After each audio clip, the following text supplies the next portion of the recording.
Welcome to the Self-Storage University podcast, where you will learn the correct way to identify, evaluate, negotiate, perform due diligence on, renegotiate, finance, turn around, and operate self-storage facilities. And now, here is your host, a partner in one of the largest real estate portfolios in the U.S. with nearly $1 billion of holdings, Frank Rolfe.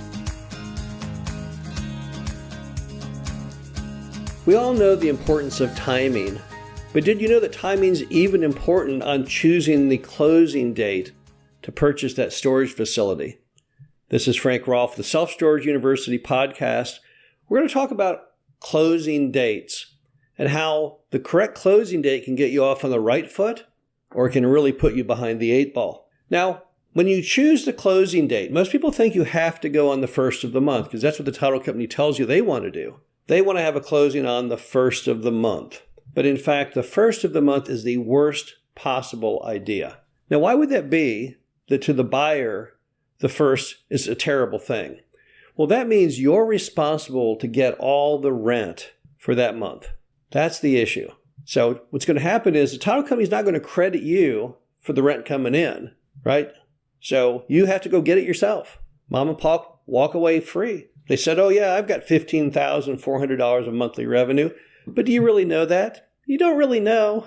If you close, though, not on the first, then the title company will give you credit for the entire month's rent and then prorate it back. So clearly, from a money perspective, you're always better off not closing on the first. Then why do people close on the first? Because they don't know any better. The title company always says, yeah, we got to close on the first. That's the right way to do it. And the seller, he's in on the game too. He's like, oh yeah, we definitely want to close on the first, don't you know? That's the way to do it. Because the seller gains enormously from that. Not to mention the simple fact on the rent collection cycle, you may have some degree of anarchy if you're buying it right in the middle of it. Who knows, someone may run off with the money. People may hear that the property is sold and not pay their rent as they normally do, hoping they get lucky and you don't miss it. So when it comes to money, clearly the first is not the best closing date. Also, another problem you have if you close on the first is you often have to then race to pay bills that are immediately due, but yet you, again, don't have the money credited for the first of the month.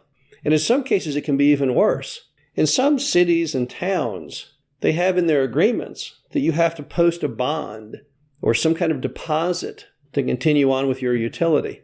And what happens if you don't post it? Well, they'll shut you off.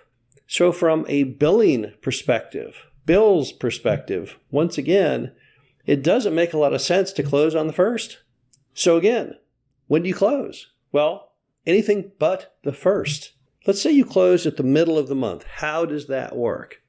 Well, the middle of the month closing is going to require the seller to be credited or debited that he brought in the entire month's rent, even if he didn't. It will also require all those bills that happen to be due at the first of the month, which is most of them, that he paid them. So you're starting off on the right foot.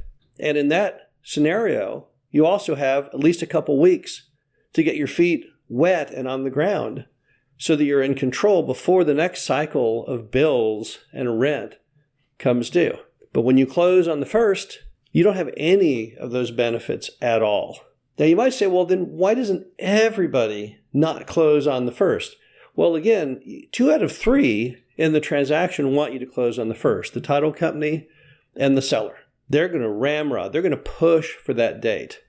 But it's not a good date for you. So what do? How do you not do that? Come up with some reason why you can't. Tell them, oh, no, I'm sorry. I'm out of town on the first, but I'll be able to close on the 15th. Or if nothing else works, just tell them, no, I don't want to close on the first because I don't want to take the gamble. It's too much pressure, too much stress trying to get the rent and the bills paid. So, I think I'm going to close on the 15th. The seller's not going to walk the deal over that. They still want to get the thing sold. Title company will be mad at you, but you're never going to see them again anyway unless you buy another storage facility in that market through that title company. So their opinion on that doesn't matter much. But for you, the buyer, you definitely would prefer to steer more towards the 15th than you would towards the first. And while we're on the topic of when to close, let's also talk for a minute about the macro when to close. Title companies will again push you to do a simultaneous closing. They're going to want to get both parties right there in the closing title company office together to sign the documents. Why is that? Well, it's simple. That's the easiest for them. If it takes them an hour to do a closing, then why would you want to spend 2 hours having one party do it and then the next? You clearly want to merge them together, right? There we have true efficiency. And then let's not forget about the notary. Most transactions will require a notary public to duly approve each signature. A whole lot easier to do that all at one time. You only have to bring the notary in once. So what's the alternative? The alternative is to close separately. Have the seller come in and close, then have the buyer come in and close. Now, why is that important? It's important because only bad things can happen when you have the seller and the buyer in the room at the same time during the closing. I've been closing deals now for 30 years, and I have seen some of the craziest scenarios when you bring the buyer and the seller together at the closing table. Because at this point, the seller typically has what's called seller's remorse. They have suddenly changed their mind and decided they shouldn't sell after all. If they only waited another year, they'd get more money. That's what their neighbor Larry told them. Or suddenly their son or daughter says, oh, you can't sell that. Remember, you were going to give it to me when you die. I always wanted to run it. Or they just get nostalgic. They drive by one more time around and they think, oh, remember when little Sally planted that tree at the entrance? Remember when little Johnny painted that bollard to keep the cars from ramming the building? And as they wax nostalgic, they change their mind. They say, oh, I don't want to sell it anymore. And when you get together with them, when the buyer and seller are there in the same room, sometimes emotions go wild. They go crazy. Not to mention the fact the buyer's also somewhat on edge. If they've never had one before, it's their first closing. They're all freaking out about that. And closings are always just stressful for everyone. So you're just inviting trouble to have buyer and seller present at the same time. We once had a closing. How awkward is this? The seller would not get out of his car. I was there as buyer. We were at the title company, but the seller wouldn't come out of his car. He was sitting in his car crying. So the title company, not knowing what to do, called him on his cell. You can see him answer the phone right there in his car. It says, hi, we're just kind of wondering, buyer's here, had an appointment. It's been about 20 minutes now. We see you out there in the car. What's going on? And the guy said, no, I don't want to sell. I've changed my mind. Tell him the deal's off. So we're like, what a mess. It was the most uncomfortable, weirdest closing you've ever seen. He ultimately came in. He ultimately signed the documents. It was about an hour and a half later. Massive amount of drama, screaming, crying, what a horrible person the buyer was to force him to sell when he suddenly had changed his mind. All could have been easily avoided by separate closings. If he came in and signed on his own, it still wasn't a finality move. And I would have not been there for all the drama. And I don't think me being there actually helped the drama in any way. But it's just best if you can to arrange with the title company to close separately. Now, it's the same price whether you close at the same time or separately.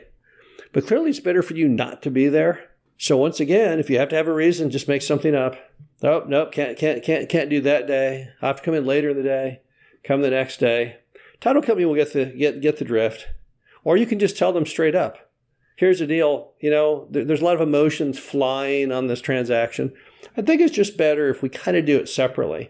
And to be honest with you, that's kind of something that in those situations, the title company also prefers because it's not quite as uncomfortable. The bottom line to it is that the date you choose for your closing date can have huge ramifications on how that deal starts out. And as we all know, we all want to start off always on the right foot. This is Frank Rolfe with the Self Storage University podcast. Hope you enjoyed this. Talk to you again soon. Thank you for listening to the Self Storage University podcast. Be sure to visit us at ssupodcast.com, where you can learn the correct way to identify, evaluate, negotiate, perform due diligence on, renegotiate, finance, turnaround, and operate self-storage facilities.